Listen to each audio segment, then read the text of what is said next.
at magandang kinabukasan. Kung sa letra pa lang, ikaw na ay nahihirapan. Kung sa pagbabasa, ikay nauutan at sila sa kanan.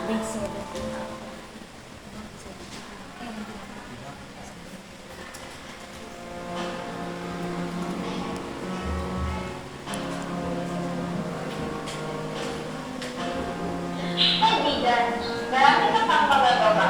Mabuhay mo ang iyong kapalaran. Halina't alamin na isa sa mga solusyon upang mayaman ang edukasyon sa ating bansa. Ang pagbasa. Sa talos ng World Cup, isang Pilipinas sa mga bansa na may pinakamataas ng mga living poverty sa East Asia at Pacific region. Sa mga edad na 10 anyos, ngayon sa bawat individo ang nahihirapan ka rin magbasa kahit sa mga simpleng salita. Ang pagsasanay sa pagbabasa ay nagsisimula sa tahanan kasama ang pamilya, kunin ang aklat at magpapabalik ka ina. Ito ang